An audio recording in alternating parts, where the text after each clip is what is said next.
Hello Year 9 and welcome to today's lesson on the Prague Spring. Today we're going to be looking at why Czechoslovakia was invaded by the Soviets in 1968 and to describe the key events of the Prague Spring. So let's start off just by going back to basics and thinking about where is Czechoslovakia. Czechoslovakia isn't a country today, it's now Slovakia and the Czech Republic, but it was a country from 1918, and here we can see it's just to the east of Germany, between Germany and Poland there. Now, as I just said, Czechoslovakia was a brand new nation. It came into existence in 1918.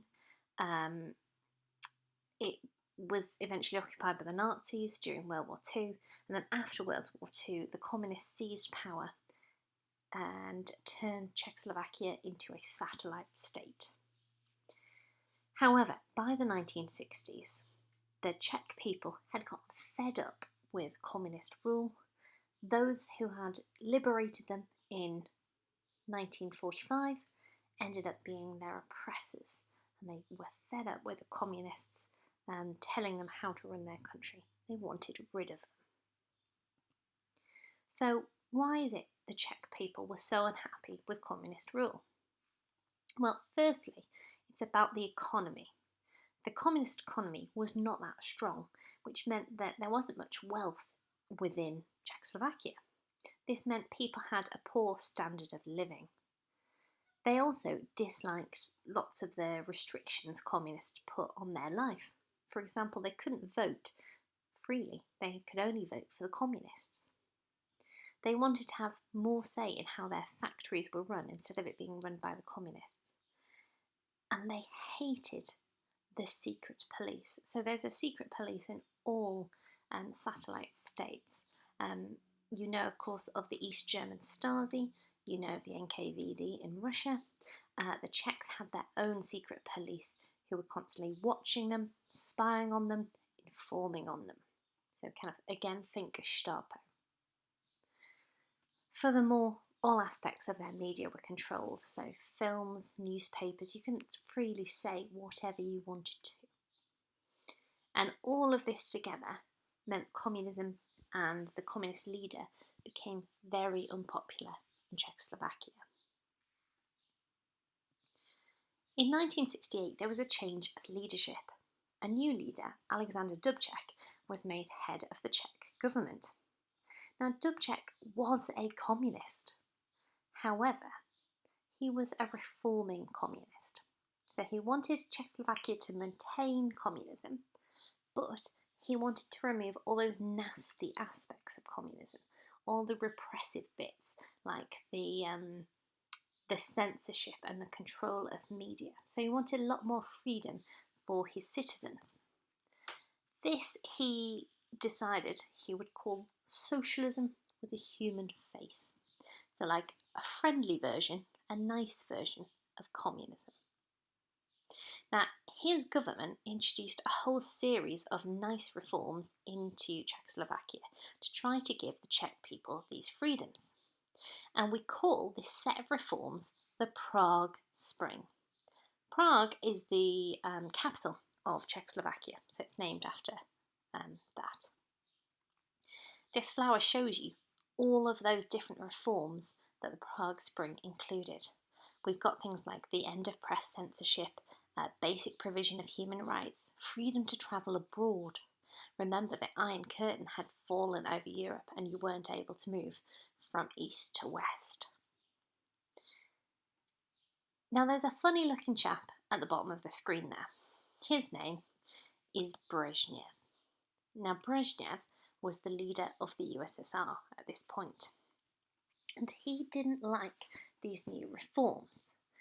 He feared that communism would lose its control over Czechoslovakia, and that other satellite states nearby, like Poland or Romania or Hungary, would want to implement a similar series of reforms, and so he'd lose control over lots of different countries in Eastern Europe. He therefore decided to invade Czechoslovakia. Now this is absolutely mental. Czechoslovakia is meant to be a friend and ally of the USSR. You don't go invading friends and allies. But that's exactly what happened. Tanks rolled in. Here are some images for you. And the Soviet troops started to take control in Czechoslovakia.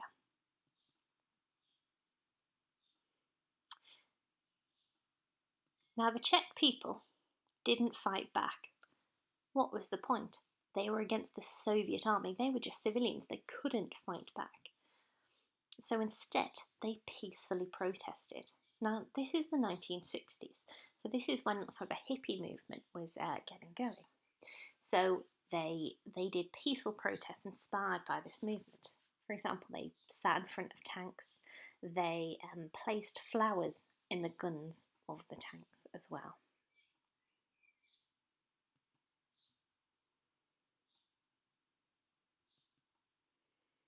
Possibly the most extreme protest was by a young student called Jan Palach, who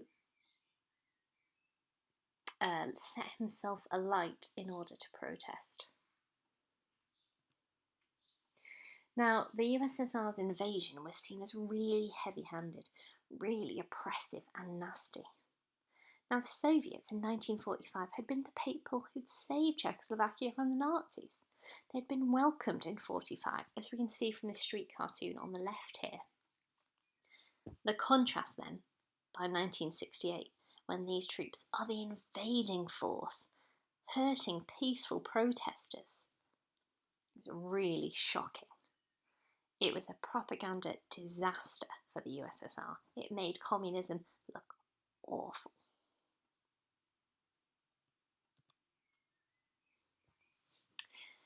Now, the aftermath. Dubček was arrested, sent to Moscow, and he was replaced by a leader who got rid of all his reforms and whom Brezhnev trusted to rule Czechoslovakia with an iron grip. Brezhnev then issued what we now know as the Brezhnev Doctrine, which is basically a statement that said that any Eastern Bloc country, so anywhere in Eastern Europe that was one of the satellite states like Poland, Romania, Hungary, any of those countries that implemented similar reforms and tried to get rid of communism in any way, the USSR promised they would invade them in order to ensure they stayed communist. Now this was really threatening. It made all the other countries go, yeah, okay, we'll stay communist, we won't try implementing even a small series of reforms. Because remember, Dubček didn't try to get rid of communism. He was a communist. All he did was try to reform it. But even this small change, this slight loosening, Brezhnev wouldn't allow. So it was very threatening to all of Eastern Europe. And just a final thing to end, the camera doesn't lie. Students often say, well, I know it's true because there's a photograph taken of it. Well, have a look here at this photograph. And now look at this one. Can you see the difference? We've got Dubček. Where's it gone? He's the second man in, standing there. And he's been removed from the photograph here by the Soviets. So it's part of the USSR rewriting history there.